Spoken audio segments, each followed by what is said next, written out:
Assalamualaikum warahmatullahi wabarakatuh. Assalamualaikum warahmatullahi. Innalhamdalillah nahmaduhu wa nasta'inuhu wa nastaghfiruh wa na'udzu billahi min syururi anfusina wa min sayyiati a'malina man yahdihillahu fala mudhillalah wa man yudlil fala hadiyalah. Asyhadu an la ilaha illallah wahdahu la syarikalah wa asyhadu anna Muhammadan abduhu wa rasuluh. Ya ayyuhalladzina amanu taqullaha haqqa tuqatih wa la tamutunna illa wa antum muslimun. Allahumma alimna ma yanfa'una wa anfa'na bima 'allamtana wa zidna ilma wa aslih lana sa'nana kullah wa la takilna ila anfusina tarfata 'ain rabbi zidna ilma wa rizqna fahma. Pada yang saya hormati para pengurus, para ustadz dan ustadzah, Bapak Ibu guru di Sekolah Islam Muhammad Al-Fatih di Pontianak, rahimani wa rahimakumullah, pada ayah bunda hebat, Abi Umi, Bapak Ibu yang sangat luar biasa yang sedang mendampingi anak-anak yang saat ini mungkin masih duduk di bangku atau di sekolah setingkat sekolah dasar atau setingkat taman kanak-kanak atau TK. Rohimani rohimakumullah. Semoga Allah Subhanahu wa taala selalu memudahkan kepada kita agar kita di dalam mendidik anak-anak kita itu benar-benar berada di jalan, benar-benar pada metode yang diridhai oleh Allah Subhanahu wa taala. Kesempatan kali ini kita akan belajar bersama-sama tentang anak, pendidikan anak yang saat ini terkhusus. Kita akan membahas tentang ketika anak itu dalam bahasa gaulnya itu kepo, ya, yaitu kiat kita menyikapi rasa ingin tahu atau rasa penasaran anak. Ini pembahasan yang malam hari ini akan kita bahas, ya, apa yang harus kita lakukan ketika menghadapi anak-anak yang sedang kepo, banyak bertanya, banyak mencoba, tidak pernah diam, ya bergerak terus, semuanya disentuh dan sebagainya. Nah, bagaimana kita menyikapinya agar fitrah kita, fitrah anak-anak kita tidak terlukai, ya, tidak terlukai. Perlu kita ketahui bahwa kenapa kita perlu menyikapi dengan benar rasa ingin tahu anak, itu harapannya nanti, harapan akhirnya itu yaitu anak akan menjadi pembelajar seumur hidupnya. Itu harapan kita adalah itu. Ya, target kita belajar pada malam hari ini, kemudian kita praktekkan pada anak-anak kita, harapannya anak kita akan menjadi pembelajar seumur hidupnya. Ya. Perlu kita ketahui bahwa setiap anak terlahir dalam keadaan memiliki rasa ingin tahu. Ya. Setiap anak terlahir dalam keadaan memiliki rasa ingin tahu. Kubul istitla namanya. Ini adalah fitrah. Ini adalah bawaan setiap anak, bahkan setiap manusia. Karena Nabi SAW bersabda, kullu mauludin yuladu alal fitrah. Setiap anak lahir dalam keadaan fitrah. Fitrah itu bukan kertas kosong, ya. Fitrah itu maknanya bukan bersih. Fitrah di sini maknanya bukan suci. Sehingga kalau dimaknai bersih atau suci, maka fitrah itu dimaknai, anak lahir fitrah itu dimaknai anak lahir dalam keadaan seperti kain putih yang polos atau seperti kertas putih yang polos, padahal tidak demikian. bahwa makna fitrah itu kata Imam Nawawi mutahayyi'an Islam, yaitu dan cenderung kepada Islam. Ya, kata Ibnu Katsir adalah Islam itu sendiri. Bahkan Ibnu Hajar mengurai atau menjelaskan tentang makna fitrah ini di kitab Fathul Bari.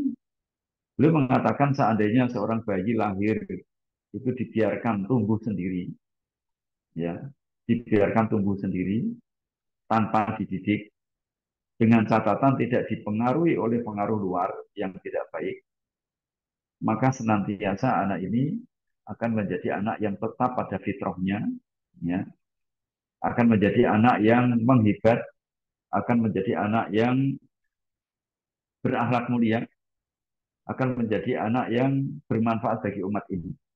Nah, itu makna dari fitrah. Ya. Dan salah satu di antara fitrah bawaan anak dari lahir yaitu rasa ingin tahu yang disebut dengan hubul istitla, ya, rasa ingin tahu. Ini setiap anak memiliki rasa ini. Kalau anak tidak memiliki rasa ingin tahu dari lahir, maka anak tidak akan mau belajar berjalan. Kalau anak tidak memiliki rasa ingin tahu sejak lahir, maka anak tidak akan belajar berbicara. Ya. Karena ini sudah terinstal, sudah Allah karuniakan pada setiap anak, maka otomatis mereka lahir langsung belajar. Ya, mereka lahir langsung belajar. Ini tidak nunggu distimulus, tidak nunggu diperintah. Secara otomatis fitrah itu mendorong seseorang atau seorang anak untuk belajar. Nah, ini yang kita pahami, ya, bahwa setiap anak lahir memiliki rasa ingin tahu atau juga disebut intellectual curiosity.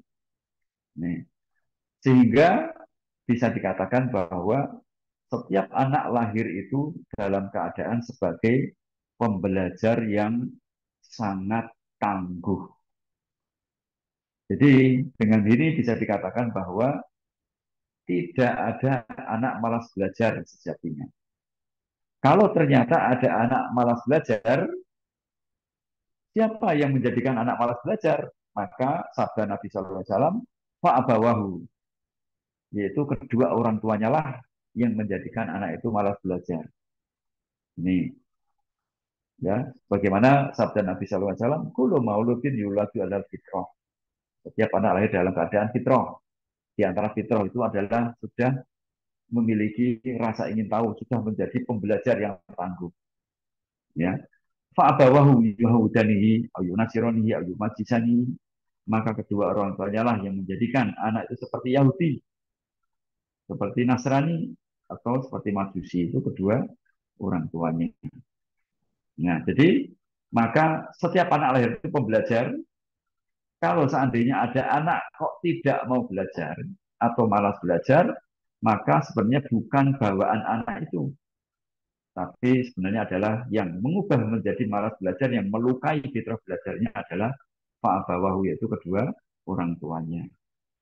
Kedua orang tuanya ini bisa jadi nanti memasrahkan ke sekolah sehingga gurunya pun ikut melukainya. Kedua orang tuanya itu yang mungkin tidak menjaganya sehingga terpengaruh dari luar yang tidak baik. Nah, intinya yang bertanggung jawab adalah kedua orang tuanya. Ya, inilah yang disebut dengan karakter belajar. Ya, karakter belajar. Banyak sekali ayatnya di Al-Quran, ya, yang di situ disebutkan kata dengan kata tanya. Ya, wa yas'alunaka anir ruh, yas'alunaka anil jibar, yas'aluna anil ahillah. Ya, mereka bertanya tentang ruh, mereka bertanya tentang gunung-gunung, mereka bertanya tentang bulan sabit. Nah, pertanyaan ini menunjukkan karakter belajar, ya, bahwa pertanyaan ini menunjukkan fitrah pada setiap manusia yang dia memiliki rasa ingin tahu. Nih. Nah, sehingga dengan adanya rasa ingin tahu ini, maka Allah Subhanahu wa taala memberikan karunia kepada setiap hambanya Ya, sebagaimana firman Allah Subhanahu wa taala, "Wallahu akhrajakum min butuni ummatikum la ta'lamuna syai'a." Dialah Allah yang telah mengeluarkan kalian dari perut-perut ibu kalian, ya, ketika kalian lahir, ya, dalam keadaan tidak tahu apa-apa, tidak mengetahui sesuatu apapun. Itu dalam keadaan lahir itu nggak tahu apa-apa, tapi sudah ada kecenderungan yaitu rasa ingin tahu. Ini yang perlu kita perhatikan. Jadi dalam keadaan tidak tahu apa-apa, tetapi sudah memiliki kecenderungan atau memiliki rasa ingin tahu. Nah, kemudian Allah SWT melanjutkan firman-Nya, wa ja'ala lakumus sam'a wal absara wal afidah la'alakum tashkurun. Ya, dan kemudian Allah SWT memberikan kepada diri kalian yaitu pendengaran, penglihatan, dan fuad agar kalian bersyukur. Nah, ini tiga indera, tiga a'adha ini. Ini kata si Asadi, seseorang hamba itu tidak akan dapat mendapatkan ilmu atau ilmu tidak akan sampai kepada seseorang kecuali masuk dari di antara tiga pintu tadi, yaitu pendengaran, penglihatan, atau rasa, perasaan, ya, fuad. Ini ya. Nah, ini menunjukkan bahwa setiap anak itu lahir dalam keadaan sebagai pembelajar yang tangguh. Ini yang perlu kita pegang. Kalau ternyata ada anak malas belajar, itu bukan anaknya yang salah, tapi kedua orang tuanya lah yang bertanggung jawab karena nas atau sabda Nabi SAW adalah demikian. Nah, mari kita bahas tahap demi tahap ya tentang bagaimana menumbuhkan rasa ingin tahu anak. Yang ini sebenarnya adalah penumbuhan karakter belajar. Nah, yang pertama, sejak anak kita lahir, maka bagaimana menumbuhkan karakter belajar pada marhalah tufulah atau masa usia 0 sampai 7 tahun.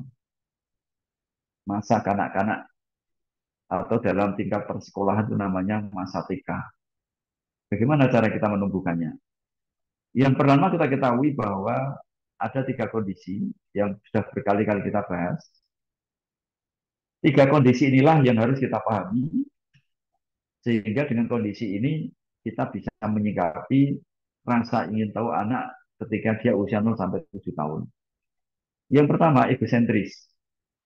Anak usia 0 sampai 7 tahun ini merasa dirinya itu paling penting, paling hebat, paling harus didahulukan, paling harus diperhatikan, ya, harus menang.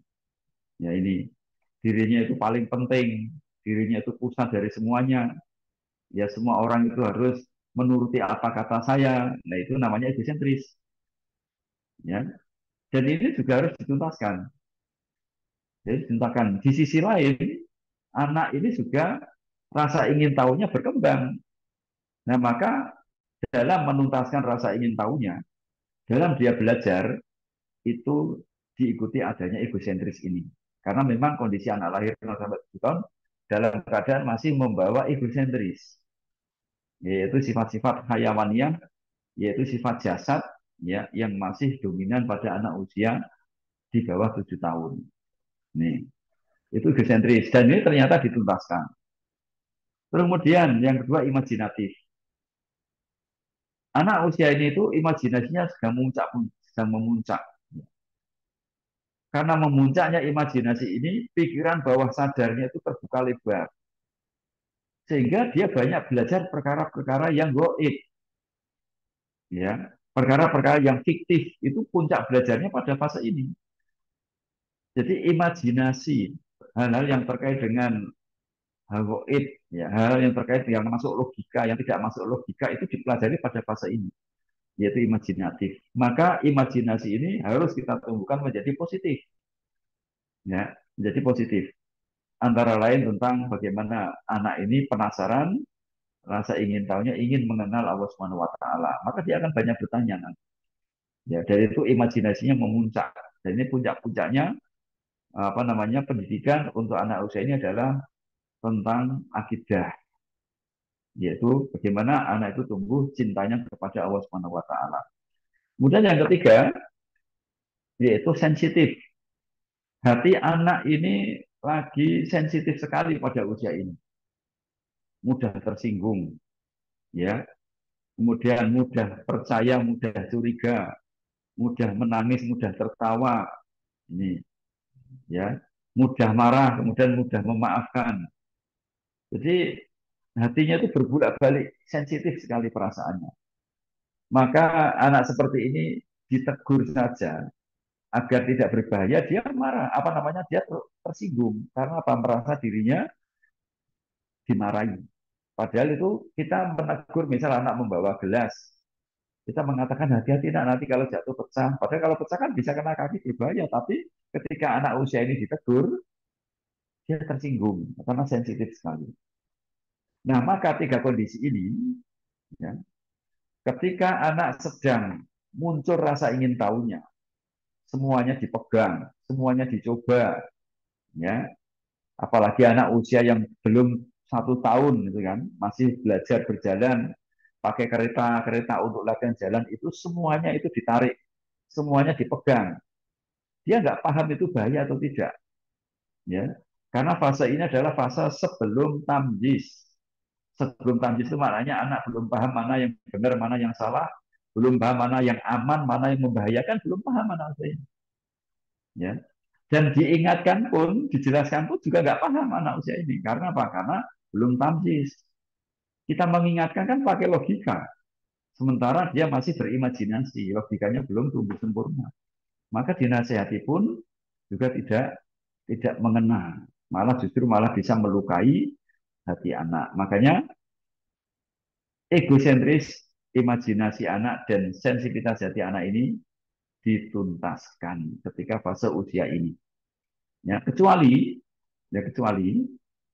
ya, berbahaya bagi dirinya, berbahaya bagi orang lain, kemudian melanggar norma masyarakat sehingga anak kita nanti kalau melanggar dicap anak nakal, itu berbahaya bagi anak kita. Kemudian yang keempat, orang tua mampu secara fisik, mampu waktunya, mampu secara finansial, ya dompetnya aman, maka tuntaskan. Ini sebagaimana Nabi SAW ketika cucunya naik di atas punggung, ketika beliau itu sedang sujud sebagai seorang imam, itu beliau sedang imami sholat, beliau sujud, cucunya naik di atas punggung beliau. Sehingga para sahabat penasaran waktu itu, karena sujudnya lama banget ini Nabi. Ada apa ini? Sehingga para sahabat setelah selesai sholat, tanya kepada Nabi, ya Rasulullah, mengapa Rasulullah sujudnya lama sekali? Ya, tidak seperti sholat-sholat yang biasanya. Apakah terjadi sesuatu? Ataukah Rasulullah lagi menerima wahyu? Sedang menerima wahyu. Apa yang Rasulullah katakan? Kulu dari kalian yakun. Yang kalian tanyakan itu, yang kalian duga itu tidak terjadi, nggak ada apa-apa. Walakin nabni irtahalani, cuma cucu saya tadi naik di punggung saya. Fakari tuan ujilahu, aku tidak ingin memburu-buru dia. Hatta yang dia hajatan sampai dia puas bermain, turun sendiri dan aku baru mengangkat kepala. Dituntaskan oleh Nabi tiga hal tadi. Egonya dituntaskan, dia merasa dirinya paling penting. Imajinasinya dituntaskan menjadi positif karena dia merasa bahwa sholat itu menyenangkan. Ya, sholat itu indah sekali karena aku bisa bermain. Kemudian Nabi menunggu sampai anak itu puas bermain karena apa? Menjaga sensitivitas hati anak.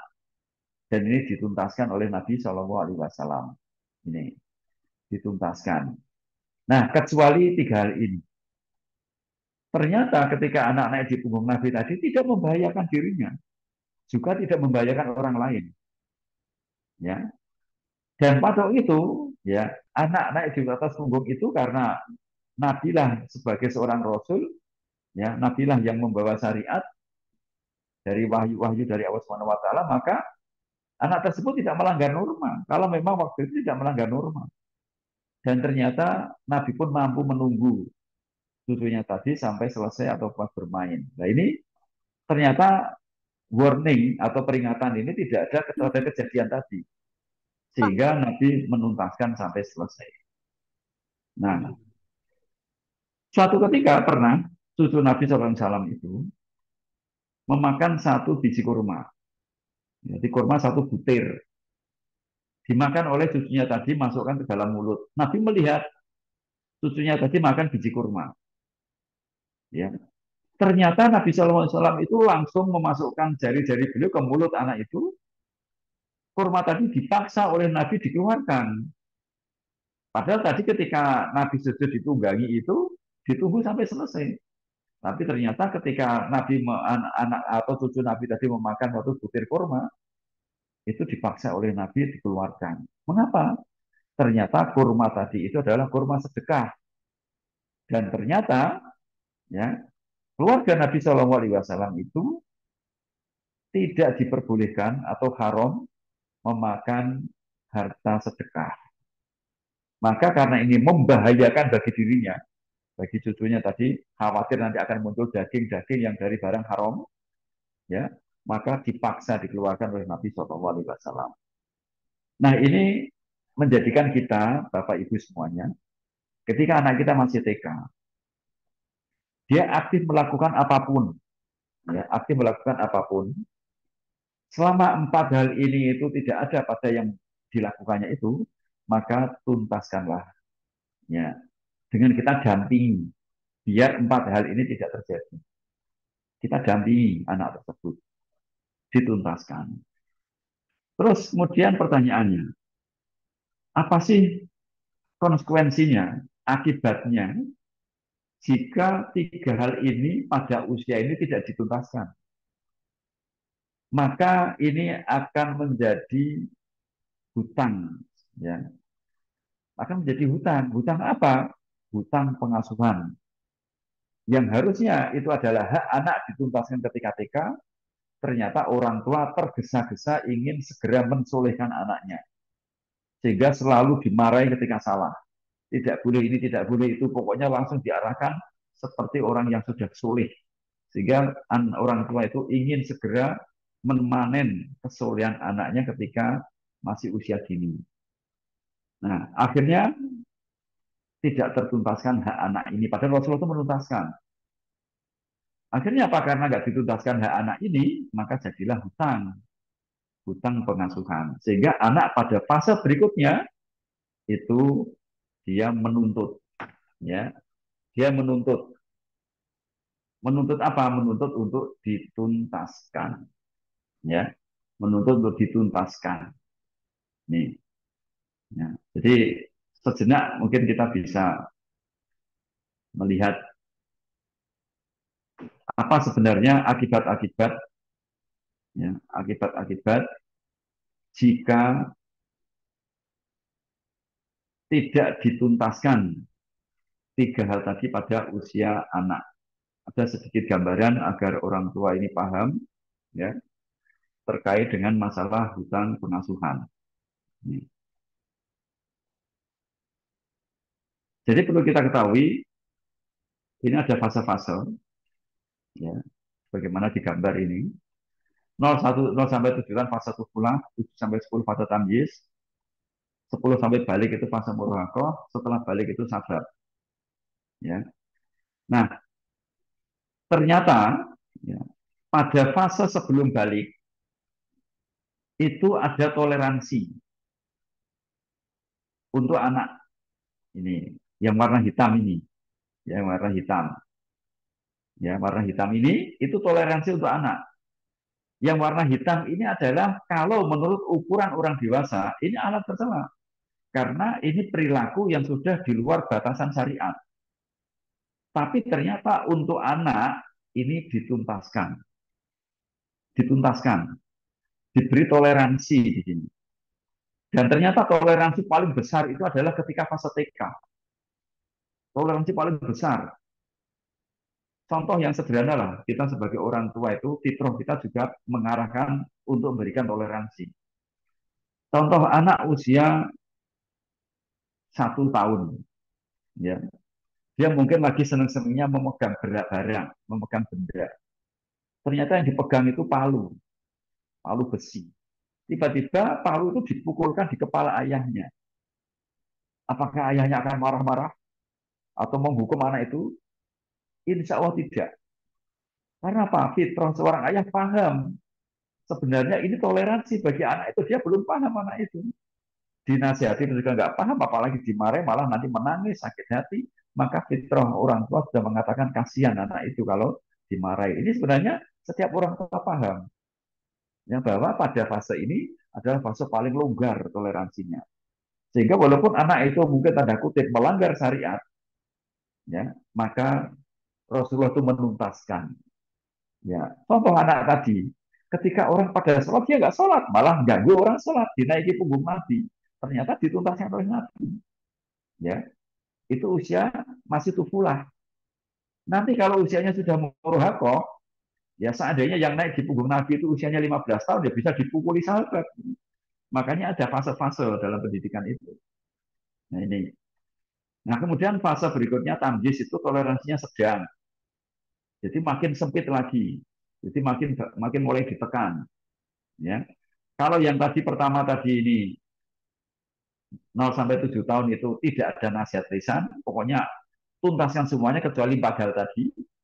Nah, ketika tamyiz, anak sudah mulai tumbuh nalarnya, dinasihati ketika salah, ketika benar diapresiasi. Tapi belum ada hukuman, belum ada kemarahan. Sampai usia 10 tahun. Itu toleransi paling sempit. Ya, dia nggak mau sholat dipukul. Ini ya. Dan setelah balik sudah nggak ada toleransi lagi.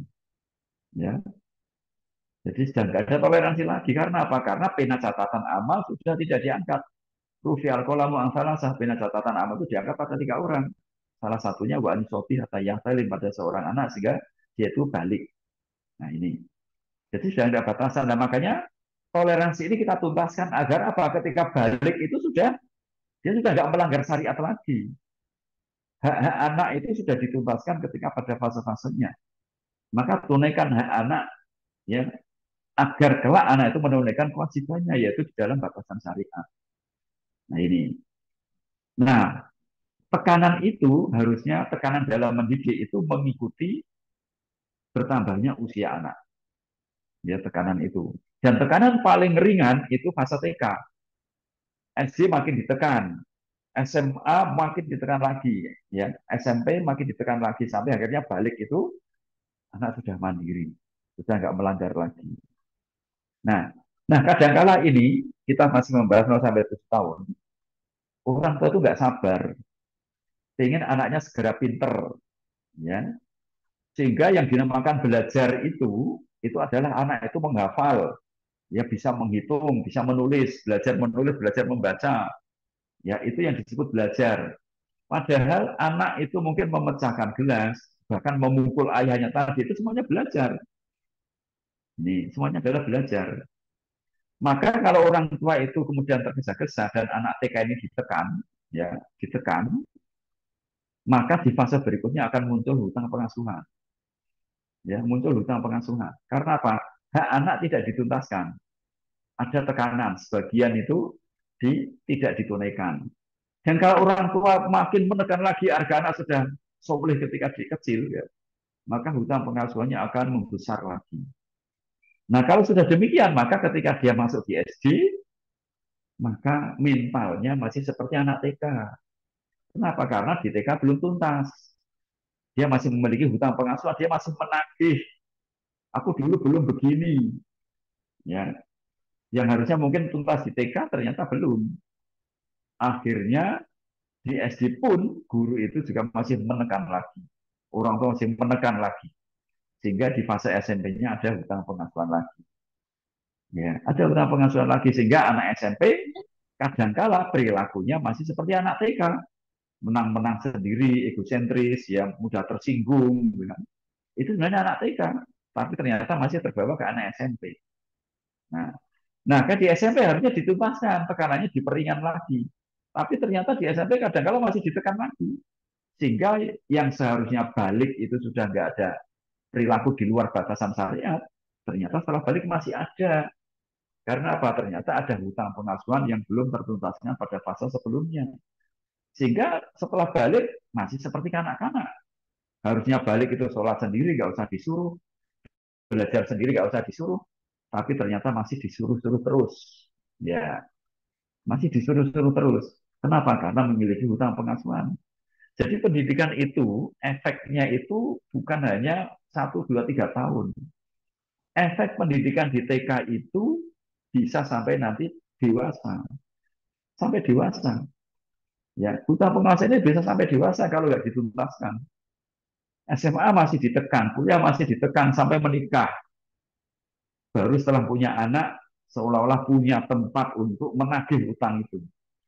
Akhirnya siapa yang mendapatkan warisan hutang pengasuhan? Anak pertamanya. Anak pertama jadi korban sering sekali dari hutang pengasuhan orang tua.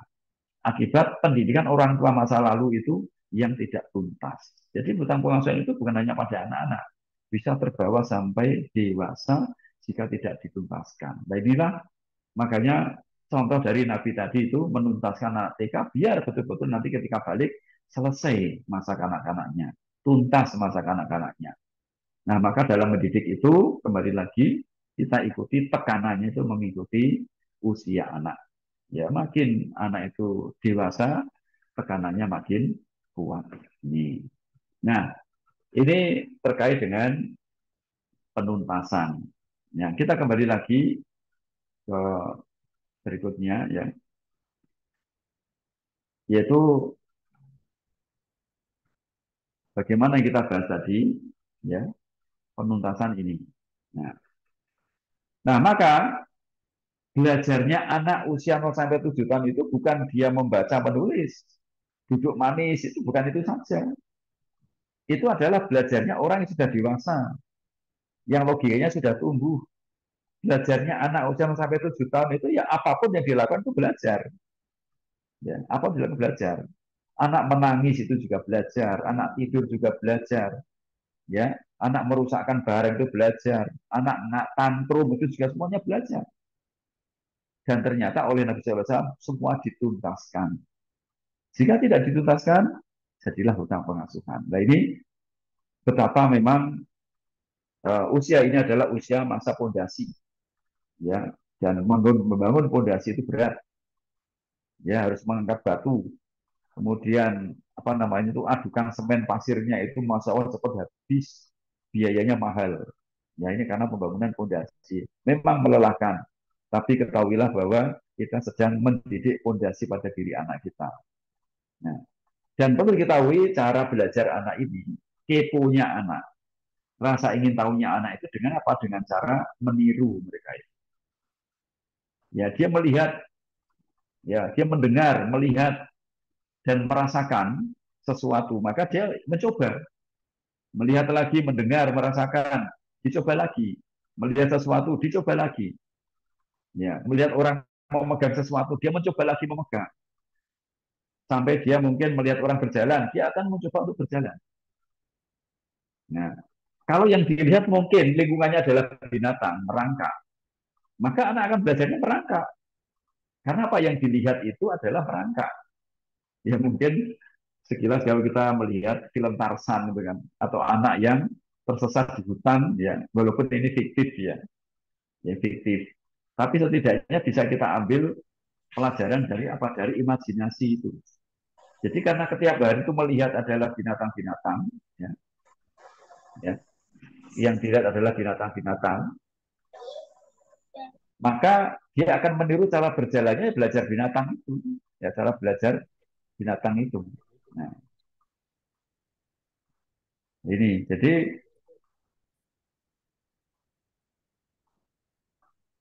ini ya, jadi belajarnya adalah dengan taklid. Ini, ini cara belajarnya anak 0 sampai 7 tahun. Meniru, meniru, meniru. Jadi dominannya di sini. Dia belum bisa berpikir cara belajarnya. Nah, maka perilaku kita di hadapan anak ini sangat amat berpengaruh sekali. Karena akan ditiru. Ya, walaupun kita nggak sengaja mengajarkan anak, anak akan belajar pada kita. Ya, akan belajar pada kita. Ini fase-fase meniru at-taklid. Dan ini adalah sebenarnya fase-fase keteladanan. Fase-fase keteladanan karena apa? Semua kita ditiru.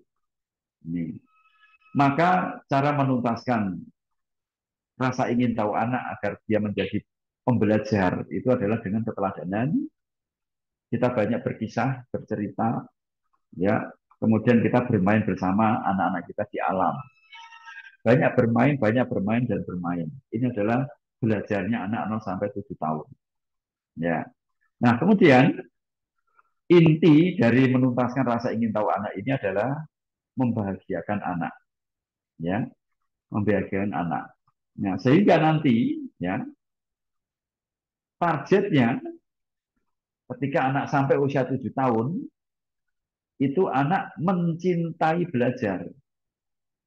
Walaupun mungkin anak belum pernah namanya baca buku, ya, mungkin belum pernah dia menulis, tapi targetnya itu anak mencintai belajar. Apa indikatornya? Kelihatan pada diri anak itu, yaitu aktif anak itu, aktif mencoba, aktif memegang sesuatu, ya, bukan hanya diam saja. Itu tanda-tanda bahwa anak mencintai belajar, ya, tanpa rasa takut. Ya, dia memegang sesuatu tanpa rasa takut. Tapi kalau anak memegang sesuatu melihat orang tuanya dulu, ya, itu berarti tanda-tanda bahwa karakter belajarnya tidak tumbuh, terlukai. Kalau ada orang tuanya dia diam, nggak berani karena takut dimarahi. Nanti kalau nggak ada orang tuanya, dia baru aktif, gitu ya. Ini pertanda bahwa ada tekanan pada diri orang tua yang menyebabkan karakter belajarnya terluka. Nah, ini mencintai belajar, ya, mencintai belajar itu targetnya adalah demikian dengan menuntaskan tadi. Nah, ini target usia 7 tahun. Ya. Terus selanjutnya setelah masuk SD, ya, masuk SD, bagaimana kita menghadapi keponya anak? Setelah usia 7 tahun ini mulai ada perkembangan lain, yaitu, ya, anak ini pesat-pesatnya rasa ingin tahu. Ini pesat-pesatnya di sini memuncak, ya, rasa ingin tahunya memuncak di sini, lebih aktif lagi, ya. Kemudian nalarnya sudah mulai tumbuh pesat. Dia sudah bisa memilih-milih sekarang, sudah mulai belajar mana yang bahaya, mana yang tidak dari pengalamannya 0 sampai 7 tahun. Ya, dia sudah mulai memilah-milah. Oh, ini bahaya, ini tidak, oh, ini api panas, es dingin, dia mulai paham. Tapi tadi anak 2 tahun, anak 1 tahun nggak paham. Nalarnya sudah mulai tumbuh besar, sudah mulai bisa membedakan mana benar, mana salah.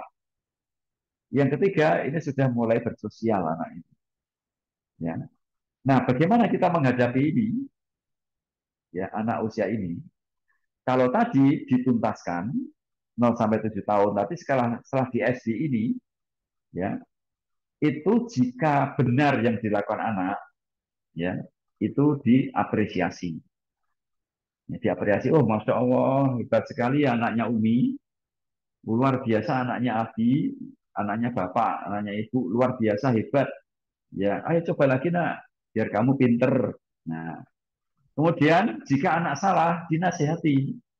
Nah, ini harusnya tidak begini. Coba ini ibu tunjukkan ya. Loh, kalau gini kan benar. Besok jangan diulang lagi ya. Nanti ini berbahaya sekali. Nanti tanganmu bisa terkena ini kejepit ini dan kamu bisa sakit. Ya.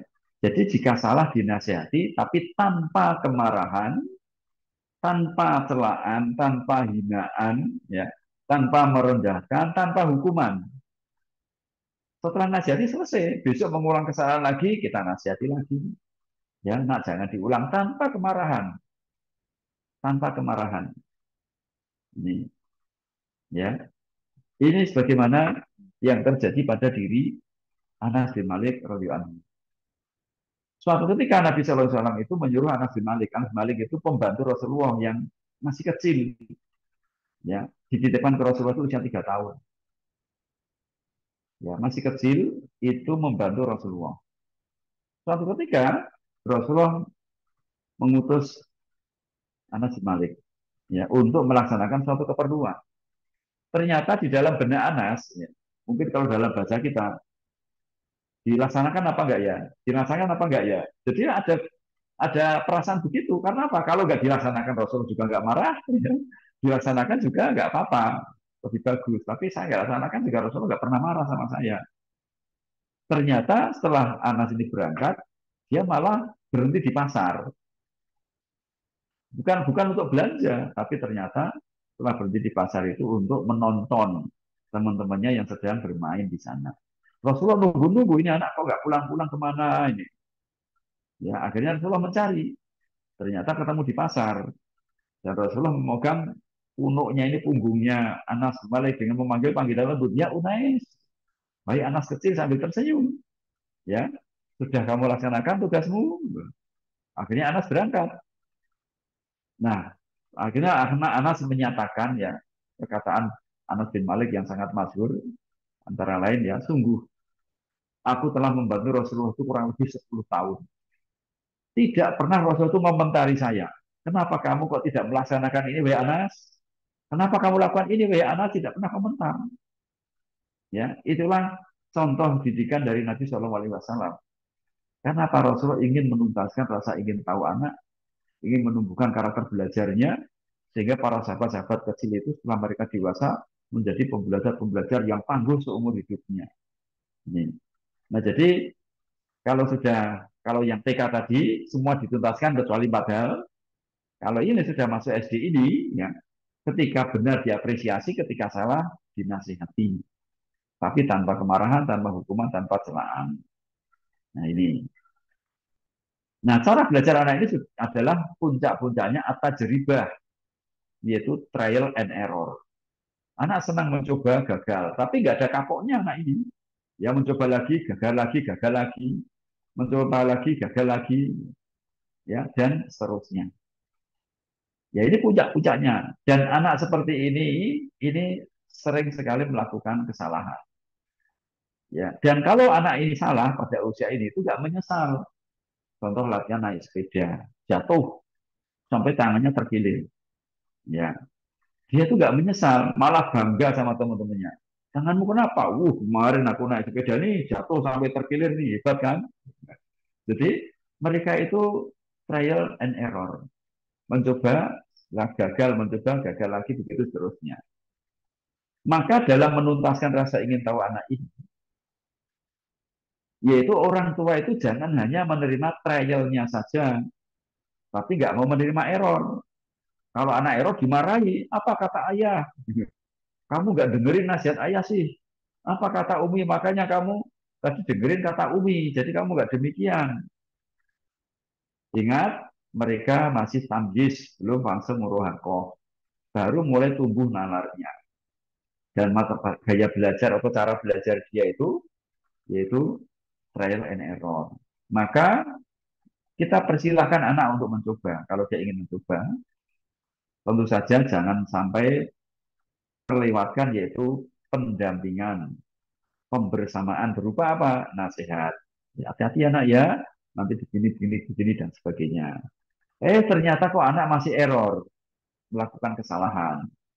Kita nasihati, ya, tapi tidak ada kemarahan, tidak ada samaan, ya, bahkan juga tidak ada hukuman sampai usia 10 tahun nanti.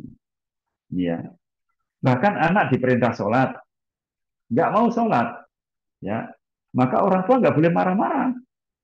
Orang tua yang tidak menyuruh anak usia yang sudah 7 tahun itu orang tua dosa, yang menyuruh anak sholat. Tapi kalau anak nggak mau melaksanakan, anak nggak dosa. Nah ini makanya errornya ini kita terima. Maka nasihati, ya kalau begitu besok ya sholat ya, seperti itu. Ini. Nah ini masa-masanya kita harus menerima errornya. Kalau anak itu mencobanya benar, kita apresiasi. Kalau error, gagal, maka kita nasihati. Ya, dengan penuh senyuman, dengan penuh kasih sayang, maka anak akan merasa mencoba semangat-semangat sampai dia bisa. Nah, bagaimana biar tidak banyak error? Yaitu pendampingan, bukan pelarangan atau kemarahan, bukan pencegahan. Dicegah anak tidak mencoba. Ya, jadi didampingi anak mencoba, dampingi. Ya, dampingi bisa dengan kata-kata nasihat, mungkin kita nggak bisa membersamai langsung, atau kita mendampingi bersama anak itu ketika dia melakukan sesuatu. Mendampingi langsung. Jadi mendampingi itu bisa dengan doa juga. Ya, dan itu yang paling ampuh, paling manjur. Ya, karena apa? Masa-masa ini itu orang tua itu tawakalnya harus tinggi sekali. Anak seperti itu aktifnya luar biasa. Ya, gerak terus, semuanya dicoba. Ya, tanpa berpikir panjang. Ya, pokoknya coba, gagal lagi, coba, gagal lagi. Ya, dia fisiknya sudah lebih kuat daripada anak TK. Ini. Nah, metode pendidikan usia ini adalah dengan penuntasan rasa ingin tahu, nalarnya ditumbuhkan, dan mulai pelatihan adab anak. Itu pelatihan tadi dengan apa? Ketika salah, dinasehati. Ya, ini itu sudah kepelatihan namanya. Maka cara menuntaskan rasa ingin tahu anak ini yaitu dengan banyak beraktivitas dan bersosial. Ya, aktivitas sosial karena ini masa-masa anak itu ingin mengeksplor dunia ini. Dia penasaran dengan sistem alam semesta ini, maka dia banyak mengeksplor. Maka perbanyak aktivitas anak ini. Ya, bukan hanya di dalam ruangan duduk menulis membaca, maka sering sekali justru malah itu menjadikan fitrah atau karakter belajarnya tidak tumbuh. Maka banyak beraktivitas terutama outing keluar. Ya, outing keluar. Ini untuk apa? Untuk menuntaskan rasa ingin tahunya. Sekaligus nanti untuk menemukan bakatnya. Dan fase ini belum penjurusan, masih semuanya anak disamakan. Ya, masih semua anak disamakan. Nah, pada usia ini, untuk menuntaskan rasa ingin tahu ternyata cara anak belajar itu gayanya beda-beda. Bagaimana tadi sudah disebutkan ayat tadi di anak surat Al-Anfal ayat 78 bahwa ternyata Allah itu memberikan pendengaran, penglihatan dan fuad. Untuk apa? Untuk masuknya ilmu, untuk pengetahuan.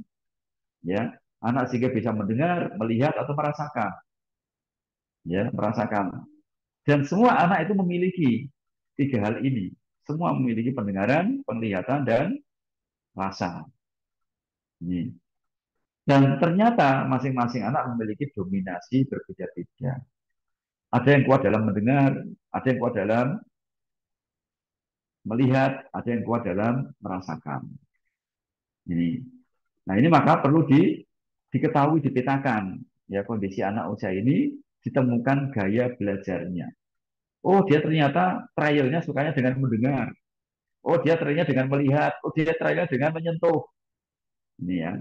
Sehingga tiga hal ini bisa difasilitasi. Sehingga anak betul-betul merasa, oh ternyata belajar itu mengasihkan. Ya, oh, besok belajar lagi ah. Nah, ini. Nah, gaya belajarnya ditemukan. Nah, targetnya ya, usia 10 tahun, masuk usia 10 tahun, anak itu senang mencoba dan bertanya. Ya. Salah satu indikator layunya karakter belajar, ya, layunya fitrah belajar, tidak tumbuhnya karakter belajar, itu tanda-tandanya anak pandai menjawab, tetapi tidak pandai bertanya. Ya, tidak pandai bertanya. Nah, bahkan kadang-kala ketika anak bertanya malah dimarahi. Ya memang mungkin dia ketika dijelaskan sekilas mungkin lagi nggak konsentrasi. Kemudian nggak tahu kalau itu sudah diterangkan, dia bertanya. Ya kita jangan marahi dia. Kita jawab apa yang ditanyakan walaupun tadi sudah diterangkan. Cuma kadang-kala kita sebagai guru itu jengkel. Ya, kamu tadi ngapain? Ya, kan sudah Pak Guru jelaskan. Kamu tidur ya, besok lagi perhatikan. Akhirnya anak nggak mau bertanya. Ini akan mematikan rasa ingin tahu anak. Ya, bahkan sampai bisa mematikan atau menijak tumbuhkan apa namanya karakter belajarnya. Ini maka kalau anak nanti malas belajar ya jangan disalahkan karena kita yang mematikan, kita yang membuat karakter belajarnya layu. Ini, nah, jadi targetnya anak senang mencoba dan bertanya. Ya. Nah, setelah berikutnya adalah masuk usia 10 tahun, yaitu marhalah murohaqah. Masa 10 tahun ini anak sudah merasa mampu melakukan sendiri, lebih jelas keunikannya. Cara belajar yang dominan mulai berpikir, ya sudah tidak trial and error, sudah mulai dipikir ini gimana ya kalau saya coba ini, ya. Jadi maka dua hal ini dituntaskan pada diri anak. Dia ingin melakukan sendiri, merasa mandiri, dan mulai tampak unik anak ini, yaitu bakatnya mulai tampak, bakatnya mulai tampak. Nah, ini dituntaskan, ya, dituntaskan. Maka metode pembelajaran ya untuk menuntaskannya yaitu dengan memandirikan akhlak dan memandirikan bakat. Ini, ya, yaitu dimandirikan. Nah, jika anak belajar dia kan sudah mulai berpikir. Sehingga kalau salah, itu kita tegas. Karena apa? Sudah berpikir. Gitu. Cara belajar sudah berpikir, maka kita tegas. Bahkan Rasulullah memerintahkan buat diriku alaihi wa asrin. Pukullah anakmu jika mereka nggak mau sholat ketika dia sudah umur 10 tahun. Karena apa? Dia sudah berpikir cara belajarnya. Ini seandainya fase sebelumnya tuntas. Kalau fase sebelumnya nggak tuntas, mungkin dia masih meniru. Kayak anak TK, karena nggak tuntas. Ya, belum berpikir. Kan banyak juga anak-anak usia ini yang belum mau berpikir. Masih kayak anak TK terus. Ya, akibat tidak dituntaskan pada fase sebelumnya. Jadi utang pengasuhan. Ini. Nah, makanya metode pendidikan pada usia ini untuk menuntaskan rasa ingin tahunya dengan pembiasaan dan ketegasan. Ya, pembiasaan dan ketegasan. Ayo duduk baca ini. Itu sudah waktunya di sini. Ya, jangan main keluar-keluar terus. Ayo hafalkan ini. Kamu sebentar lagi kalau nggak hafal ini nggak bisa ibadah sholat gimana? Kamu dosa. Ya, hafalkan bacaan ini setelah zikir sholat. Bacaan surat ini surat-surat pendek kamu hafalkan. Al-Fatihah dihafalkan. Ya, bacaan ketika ruku sujud dihafalkan semuanya. Ini sudah waktunya. Nggak mau ya kita paksa. Dengan catatan fase sebelumnya tuntas. Kalau fase sebelumnya nggak tuntas, jadi kita paksa tambah luka. Nah ini, jadi dengan pembiasaan dan ketegasan. Sehingga targetnya, anak itu akan menjadi pembelajar seumur hidupnya. Dengan didasari rasa cinta, ya, dan kemudian bakatnya mulai tumbuh, nah sehingga dia akan berkarya seumur hidupnya. Nah maka belajarnya anak usia ini, karena ini sudah penjurusan, jadi usia 10 tahun itu sudah penjurusan, ya sudah penjurusan.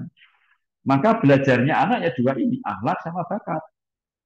Akhlak itu sama semua anak sama rata, yang terkait dengan ibadah wajib, ya, dan keterampilan dasar hidup, itu semua anak sama rata. Tapi ternyata belajarnya anak yang terkait dengan hal yang di luar dari ibadah wajib dan keterampilan dasar hidup itu adalah bakat. Maka masing-masing anak berbeda-beda. Inilah bedanya dengan fase sebelumnya. Kalau fase ini anak sudah belajarnya beda-beda. Ya kalau di TK semua belajar, semuanya mungkin apa namanya belajar menggunting semua. Belajar apa namanya memegang pensil, cara menulis huruf, ya itu bukan berarti nggak boleh diajari menulis, tapi untuk apa? Untuk menuntaskan rasa ingin tahunya tadi dengan membahagiakan ketika di TK. Nah itu masih sama ketika TK. SD kelas 1, 2, 3 masih sama. Nah, setelah 10 tahun itu ternyata ada bidang pelajaran yang masing-masing anak beda-beda yaitu di bakat. Jadi perlu dibatasi batas minimal. Batas minimal yang semua anak sama itu adalah ibadah wajib dan keterampilan hidup dasar. Contoh keterampilan hidup dasar itu apa? Matematika misal. Keterampilan hidup dasarnya itu ya bisa menghitung uang, ya bisa menghitung penjualan pengurangan yang ringan-ringan saja di bawah 100, gitu kan. Itu keterampilan hidup dasar. Kalau itu nggak bisa, nanti hidupnya repot. Masa ngitung uang nggak bisa bagaimana kalau dagang? Padahal setiap orang itu nanti harus bisa berdagang. Ya, semua orang itu nanti akan ada transaksi jual beli di dalam hidupnya. Lah dia nggak tahu uang jadi masalah nanti. Kalau dia jualan dimarah-marahi orang terus karena salah terus. Kalau dia membeli bisa ditipu orang. Ini. Nah terkait dengan ibadah wajib ya sholat wajib, puasa wajib itu betul-betul dimandirikan anak. Itu semua anak sama rata. Ya. Nah kemudian di bakatnya ini yang di luar ibadah wajib dan di luar keterampilan hidup dasar, ternyata yang dipelajari anak itu beda-beda. Dan ternyata disinilah mulai tampak keponya anak itu beda-beda. Kalau sebelumnya masih sama rata, tapi pada usia ini kepo, rasa ingin tahu itu ada yang beda-beda. Ada yang kepo terhadap belalang, ya. Tiap hari itu diamati. Ada yang kepo terhadap HP, dibongkari cara kerjanya bagaimana. Ada yang kepo dengan pasir, ya. Ada yang kepo dengan sejarah masa lalu, ya. Tanya terus. Nah ini sudah mulai beda-beda dan perbedaan itu adalah bakat. Makanya ketika kita ingin menumbuhkan karakter belajar anak, ya, maka ada kecenderungan rasa ingin tahu yang beda-beda pada anak kita fasilitasi. Ya, jangan disamaratakan, jangan dibanding-bandingkan dengan yang lain kalau sudah terkait dengan bakat ini. Karena setiap anak itu berbakat dan dengan bakat yang hebat. Jadi dengan pembiasaan dan ketegasan harapannya nanti anak akan cinta belajar dan menjadi pembelajar sekaligus berkarya seumur hidupnya. Nah, ini yang saya sampaikan ya. Mudah-mudahan bisa dipahami ya. Untuk selanjutnya silakan barangkali ada sesi tanya jawab. Ya, ada sesi tanya jawab, dipersilahkan.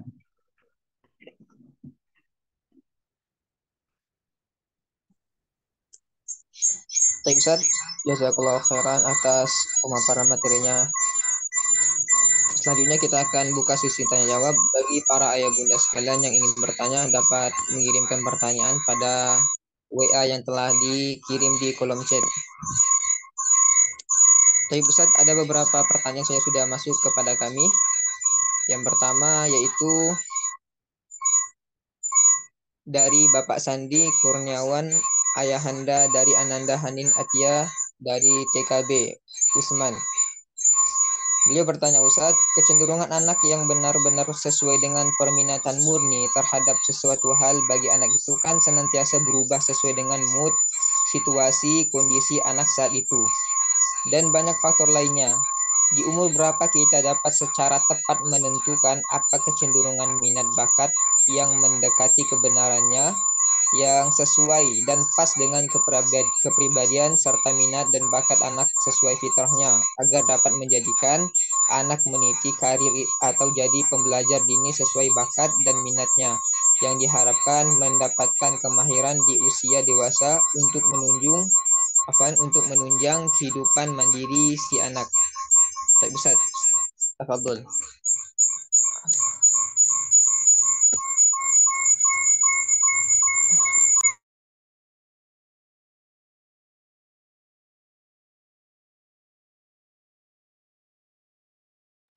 Baik, ya. Pertanyaannya sangat bagus sekali. Ya, sangat luar biasa. Memang benar anak itu terutama yang fase TK masih berubah-ubah. Ya, masih berubah-ubah. Kondisi anak TK itu ya, itu lagi puncak-puncaknya ego tadi. Ya, sebentar ini saya jelaskan sejenak terkait dengan sifat anak. Ya,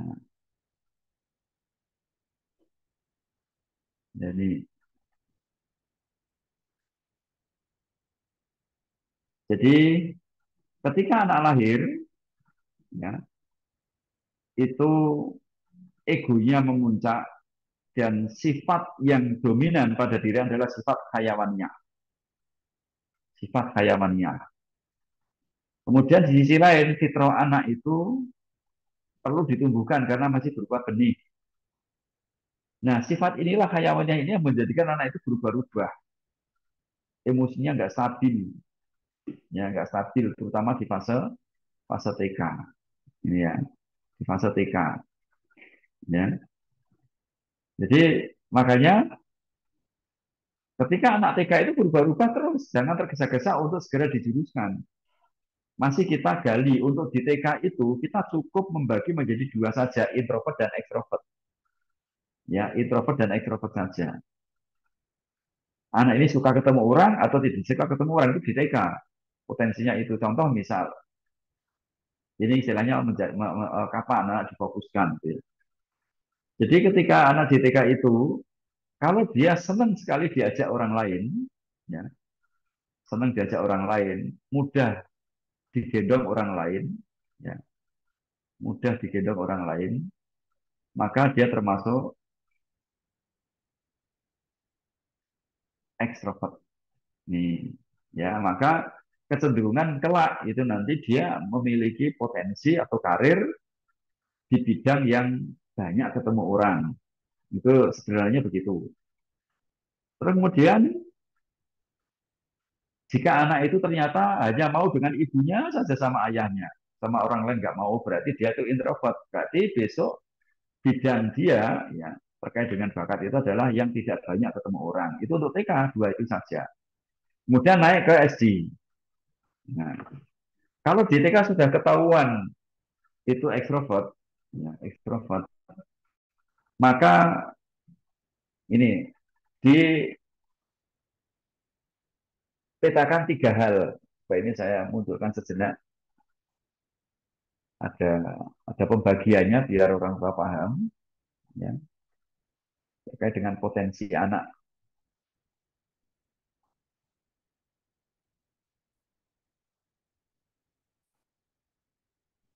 Jadi sebelumnya saya beri apa namanya gambaran dulu tentang bakat ya biar biar jelas ya biar jelas. Mungkin aku butuh agak lama sedikit ini ya. Ya, ada namanya rukun bakat. Ya, ada namanya rukun bakat. Jadi aktivitas anak disebut bakat itu jika dia suka, dia bisa dan ada gunanya. Ya,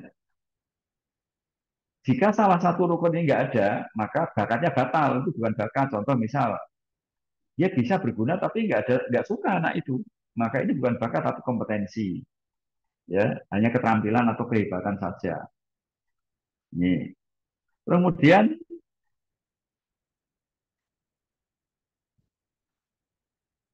suka bisa, tapi nggak ada gunanya. Dan berguna atau manfaat ini ukurannya syariat.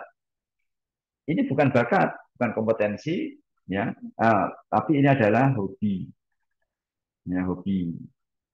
Kadang-kadang suka yang disukai berguna, tapi dia nggak bisa. Makanya adalah sekedar mimpi. Jadi maka akan ketahuan ya mana yang mananya hobi, yang namanya mimpi, mana yang namanya apa namanya itu kompetensi, ya, sehingga bisa diketahui. Nah, cara menumbuhkannya itu ya untuk anak TK itu cukup sukanya saja, walaupun dia nggak bisa dan nggak berguna yang dia lakukan. Ini untuk TK. Ya makanya anak TK cenderung berbolak-balik karena apa? Masih sukanya berimajinatif gitu kan, berbolak-balik. Berimajinasi itu mudah dan ringan.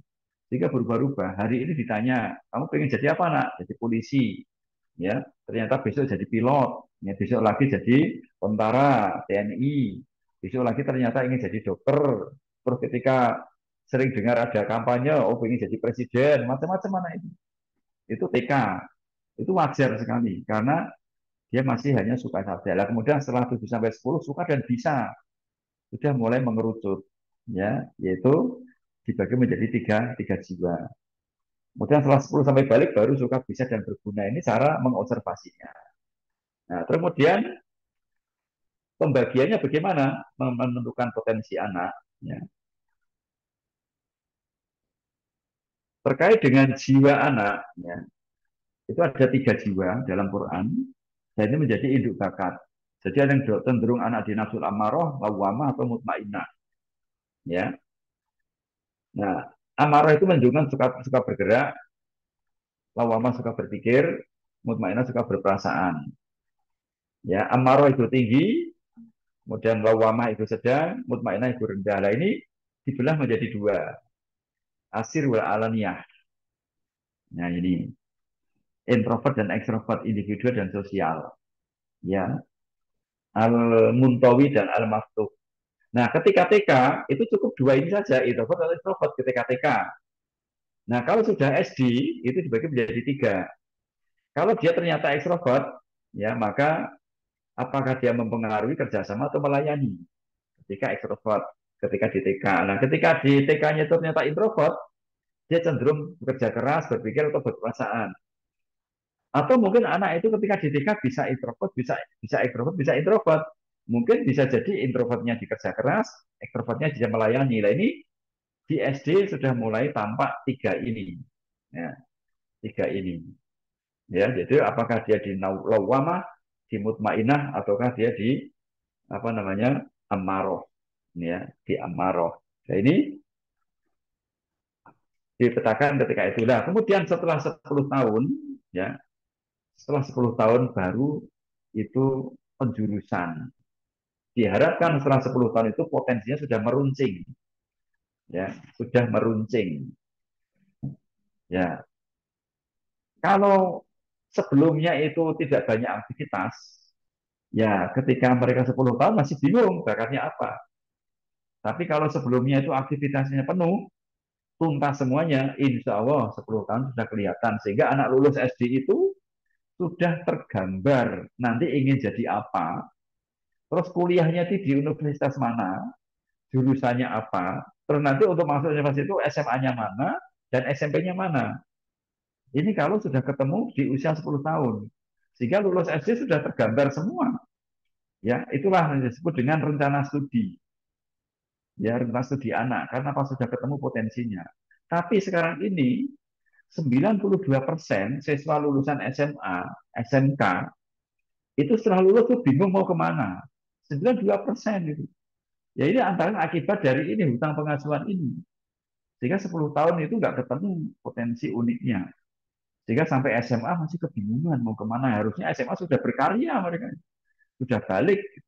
Tapi ternyata masih memiliki hutang pengasuhan. Nah ini jawabannya demikian. Maaf agak panjang. Mungkin bisa apa namanya juga menjawab pertanyaan-pertanyaan yang lain terkait dengan potensi anak ya.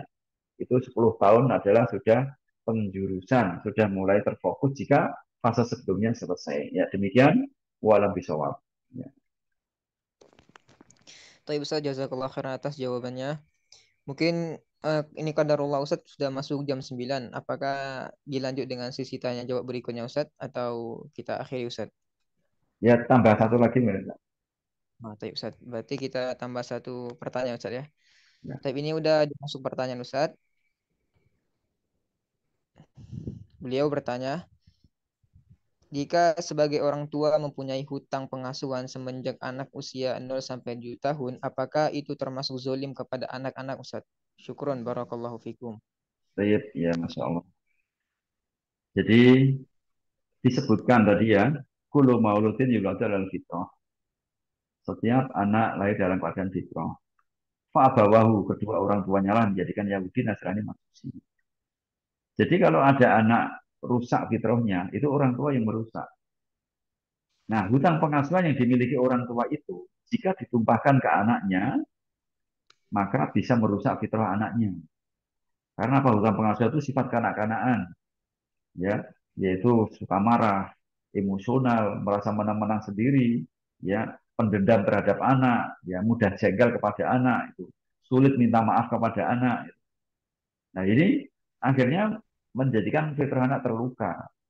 Nah, maka itu merupakan bisa dikatakan bahwa orang tua tersebut tidak mendidik anaknya dengan benar, ya, tidak mendidik anaknya dengan benar. Nah, masalah itu mendolimi atau tidak, ya, sebab ada syariat juga bahwa sampai orang tua membunuh anaknya pun sebenarnya di syariat agama Islam itu tidak ada kisos untuk orang tua, ya, untuk orang tua. Berarti ini menunjukkan bahwa itu adalah sebatas kelalaian, ya, di dalam mendidik anak, ya, kelalaian dalam mendidik anak, ya, belum sampai kepada mendolimi anak, ya.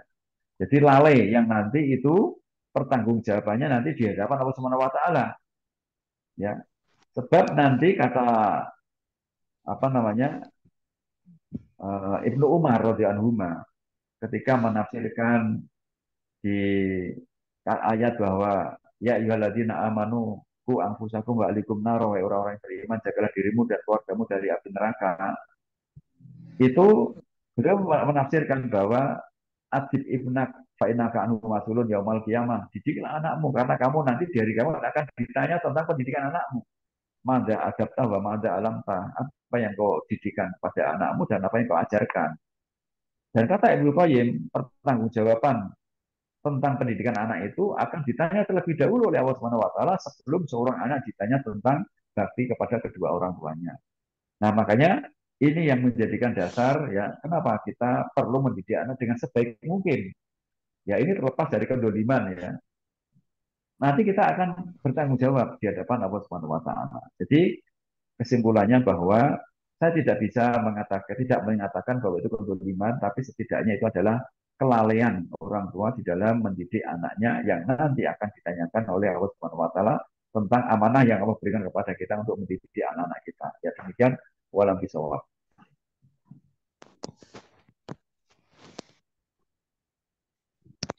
Tapi Ustadz, barakallahu fikum atas jawabannya. Tapi para jamaah sekalian, para hadirin atau ayah bunda yang dimuliakan Allah Subhanahu wa taala, dengan berakhirnya jawaban tadi, berakhir juga kegiatan kita pada malam hari ini. Namun Ustadz, mungkin eh, bisa dijelaskan sedikit Ustadz berkaitan dengan buku yang baru saja Ustadz terbitkan berkaitan dengan buku tafsir bakat mungkin Ustadz ya. Nah, di mana para ayah Oh bunda iya, sekalian juga baik. bisa order buku tersebut yang bisa diorder melalui admin Humas Sekolah Islam Muhammad Al-Fatih. Mungkin akan ada sedikit gambaran dari Ustadz berkenaan dengan buku tersebut. Tafadhol Ustadz. Baik, ya, jadi ini PowerPoint yang saya tunjukkan ini, insya Allah, yang memberikan gambaran sekilas apa sebenarnya yang dibahas dalam buku tafsir bakat tersebut. Ya,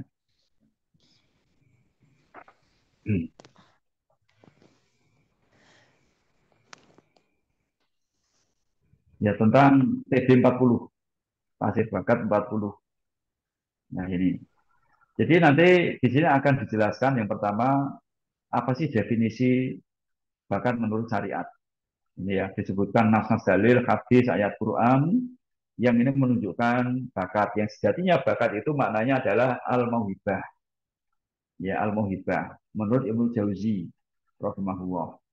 Maka al-mauhibah ini menjadikan definisi sebagai bakat. Kemudian di sini diurai juga terkait dengan rukun, ya syarat rukun, kemudian syarat dan rukun, cara menumbuhkannya. Kemudian di sini disebutkan ada 40 bakat. Ya, ini ada 40 bakat. Dan di sini juga 40 bakat ini diurai, ya diurai sampai kepada pembagian-pembagiannya sebagaimana tadi ini tiga jiwa tadi, ya. Kemudian pembagian menurut para ulama sampai kepada penjurusannya. Jadi contoh misal, nanti ada bakat namanya bakat adzaka cerdas misal. Ya. Bakat ini nanti diurai yang pertama definisinya apa. Kemudian yang kedua yaitu teladan, teladan dari para sahabat, para nabi, dari Nabi Sallallahu Alaihi Wasallam, ya teladannya di situ apa ditunjukkan hadis-hadis, ya, ayat-ayat Quran. Kemudian berikutnya adalah profesi yang cocok, ya untuk satu bakat tadi, misal bakat adzaka yaitu cerdas. Kemudian jurusan kuliahnya apa nanti disebutkan di situ. Kemudian potensi penyimpangan bakat itu jika berlebihan bagaimana, jika melarikan seperti apa. Kemudian cara mengatasinya. Kemudian juga perbandingan ya bakat satu ini dengan bakat yang lainnya. Itu antara lain dibahas di situ. Nah, sehingga diharapkan para pembaca nanti itu bisa memahami 40 itu. Jadi maka menjadi tebal halamannya itu 500 lebih 560 halaman itu karena apa? Setiap bakat ya satu pilar tadi, satu bakat itu diurai panjang sekali sampai 20 halaman itu sehingga tebal ya untuk satu pilar saja. Ya antara 10 sampai 20 halaman. Jadi makanya agak panjang dan nanti harapannya ke depan ini aplikasinya ini masih proses ya. Kalau Excel-nya manualnya sudah jadi, nanti hasilnya seperti ini. Ini hasilnya seperti ini. Ini aplikasinya. Ya, aplikasinya ini nanti di aplikasi ini akan muncul bakat terkuatnya apa, ya, kemudian personal branding ya, istilahnya atau label julukan yang diberikan itu seperti apa, itu akan ada di sini nanti. Nah, ini mudah-mudahan nanti ketika launchingnya buku ini kan masih PO, yang garap itu dari Depok ya, insya Allah bukan kami sendiri karena lembaga lain yang menggarap. Itu nanti mudah-mudahan aplikasinya sudah jadi online. Ya, kalau saat ini kan masih manual ya. Jadi ngisi langsung nanti baru dimasukkan di copy paste baru jadi. Kalau online kan langsung otomatis. Harapannya demikian sehingga bisa dimanfaatkan kaum muslimin dan nanti untuk membaca detail hasil pemetaan melalui aplikasi ini itu bisa baca buku itu detailnya. Walaupun di hasil ini nanti aplikasi ini disebutkan jurusan-jurusannya tapi hanya beberapa yang sesuai dengan bakatnya tapi untuk semuanya tidak dijelaskan karena butuh halaman yang sangat banyak. Nah, ini gambarannya demikian insya Allah Ta'ala tentang tafsir bakat 40 ya. Jadi ini bakat ini murni kita ambil sumbernya ya kita upayakan sumber dari Quran dan As-Sunnah ya. Jadi bakat dari para sahabat, para nabi, kalau nabi itu semuanya Rasulullah itu berbakat semuanya ya. Tapi para sahabat itu sudah mulai berbeda-beda. Ya, makanya sumbernya dari sana. Harapannya nanti berarti ketika seorang anak ketemu bakatnya itu ada link sahabatnya. Oh, berarti bakat anak ini adalah Al-Basasa. Sahabat yang memiliki bakat ini siapa? Nah, nanti belajar di sana. Atau lagi, anaknya ternyata memiliki bakat itu tegas, saja'ah, berani, yang sukanya membantah, ya. Kalau diatur gantian ngatur, oh ternyata ada linknya yaitu Umar bin Khattab, ya maka dia belajar Umar bin Khattab, ya. Jadi kemudian ada lagi, oh anak ini ternyata suka menyimpan rahasia, oh berarti nanti linknya ke sahabat Hudzaifah ibnu Yaman, ya. Oh ternyata anak ini senangnya lari, lari kenceng, ya. Dia ternyata pelari, juara satu lari di kota Pontianak misalnya, ya. Oh berarti dia nanti ngelinknya ke bakatnya siapa? Yaitu sahabat yang bernama Salamah radhiyallahu anhu, yang pelari paling kenceng gitu di antara para sahabat. Nah itu jadi nanti bakat ini ketemu, nanti teladannya dari sahabat bisa ngeling. Nah, karena apa? Karena kita ke sahabat, kenapa? Karena itu generasi yang terbaik.